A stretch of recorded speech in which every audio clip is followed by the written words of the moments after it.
Part 1 हमने देखा है कवि जीवन के लिए कवि के विचार क्या है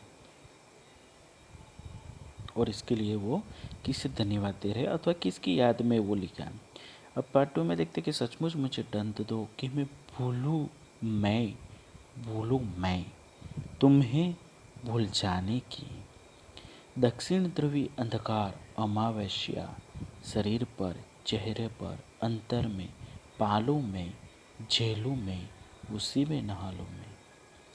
यह हमें कुदरत की गॉड गिफ्ट बहुत बड़ी गॉड गिफ्ट है कि हम अपनी आपदाओं को विपदाओं को अपने ऊपर आए हुए संकट को भूल जाते हैं और एक नई दिशा में एक नई सांझ की ओर चलते जाते हैं।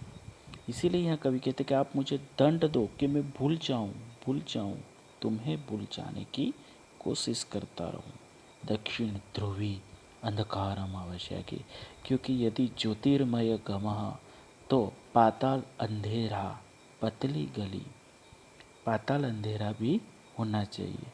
यदि हम प्रकाश की ओर जाते हैं तो कभी जीवन में अंधकार भी होना चाहिए। सुख ही सुख हो तो दुख का भाव ही कौन पूछता है, क्योंकि चकाचौंध करने वाले प्रकाश से भी आंखें चौंधिया जाती है। आंखों को थोड़ी शाता देने के लिए थोड़ा अंधकार भी चाहिए। पूर्ण ज्ञानी भी दुखी रहता है, इसलिए थोड़ा अज्ञान भी जरूरी है। यदि इंसान अपने जीवन में आने वाली यादों को बातों को हमेशा याद करता रहता तो उनका जीवन नरक के समान दुखी हो जाता। इसीलिए उनको भूलने की भी आवश्यकता रहती है। कैसे, तो शरीर पर भी वही, चेहरे पर अंतर में यानी कि हृदय में, पालों में झेलू में उसी में नहा लूँ। मैं ही झेल लूँ उसे, मैं ही उसे सहन कर लूँ और उसी गिरताओं में मैं नहाकर मतलब डूबोकर अपनी विपदाओं में से कुछ सीख कर एक नया जीवन पा लूँ। आगे और कवि कहते हैं कि इसीलिए कि तुमसे ही परिवेष्टित आच्छादित रहने का रमणीय यह उजेला अब सहा नहीं जाता है। इसीलिए यहाँ कवि आगे कहते कि इसीलिए तुमसे ही परिवेष्टित, तुमसे ही बनाया गया, परिवेष्टित बनाया गया और चारों जगत पर आच्छादित रहने वाला ये रमणीय, ये सुंदर, ये उजेला मतलब प्रकाश अब सहा नहीं जाता है, अब नहीं सहा जाता है, नहीं रहा सहा जाता है। देखो यहाँ देखा है कि सहा नहीं जाता है और नहीं सहा जाता है।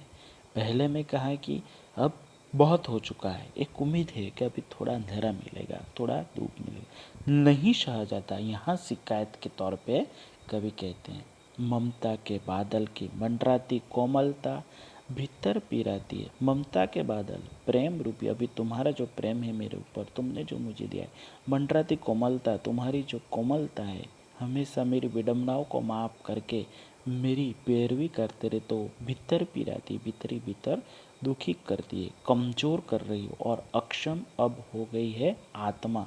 ये छटपटाती छाती को भवित्वयता डराती है, बहलाती है, सहलाती है। आत्मीयता बर्दाश्त नहीं होती, कहती कि कमज़ोर हो गई है आत्मा मेरी, अब असक्षम हो गई है, कोई सक्षमता नहीं रही की। इसीलिए तो छाती में छटपटाती रहती। क्या तो भवित्वयता, भविष्य में जो व्यता हो गई है, व्यतीत हो चुकी है, ये सारी घटनाएं डरा रही है, बदलाती, सहलाती, बहला रही है, मुझे समझा रही है, सहला रही है, प्रेम से मेरे को बचा रही है। इसी आत्मीयता अब बर्दाश्त नहीं होती। अति शोक, अति तेरी लागनी अब मुझे सहन नहीं हो रही है, ऐसा कवि यहाँ कहते हैं। आगे हम देखते हैं कि सचमुच मुझे दंड दो, सचमुच मुझे दंड को कि हो जाऊँ पाताली अंधेरी की गुहाओं में, विवरों में, धुएं के बादलों में, कि मुझे दंड दो कि मैं कहीं पाताली मतलब जिसका कोई अंत ही ना हो, ऐसे अंधेरी गुफाओं में मैं विवरों में, कोतरों में चला जाऊं, धुओं के बादलों में कहीं खो जाऊं, बिल्कुल मैं लापता हो जाऊं। ज्योतिर्गमय प्रकाश की ओर बढ़ना यदि जीवन का लक्ष्य है तो कभी कभी ऐसी पाताली अंधेरी गुहाओं का अनुभव भी कर लेना चाहिए।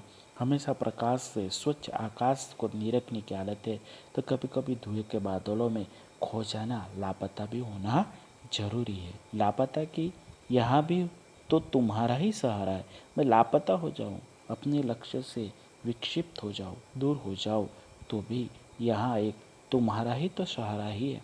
इसीलिए कि जो कुछ भी मेरा है, जो मैंने कुछ पाया है, या मेरा जो होता सा लगता है, या मैं कहता हूँ कि ये मेरा है, ये मेरा है, वो मेरा है, होता सा संभव है, लगता है कि मेरा हो जाएगा, सभी ये तुम्हारे ही कारण के कार्यों का घेरा है, कार्यों का वैभव। अब तक तो जिंदगी में जो कुछ था, जो कुछ है, सब सहर्ष स्वीकारा है। इसीलिए कि जो कुछ भी मेरा है वो तुम्हें प्यारा है। या कबीर जी की एक दोहा याद आता है कि मेरा मेरा काला को मेरा, शब्द है तेरा। कहने का मतलब कहते कि ये मेरा, वो मेरा है, उस पर क्या अधिकार है हमारा जब सब कुछ तेरा है। तूने जो मुझे मेरे कर्मों के हिसाब से, मेरी योग्यता के हिसाब से जो दिया, उसे मैंने सहर्ष स्वीकारा है। तो मित्रों, विद्यार्थी मित्रों, यहाँ देखो कि कवि ने यहाँ माँ के प्रति, प्रेषी के प्रति और अपने भगवान के प्रति अपनी भावनाएं प्रकट की हैं। तो काव्य के आधार पर आप चिंतन करो, खोजो। Thank you.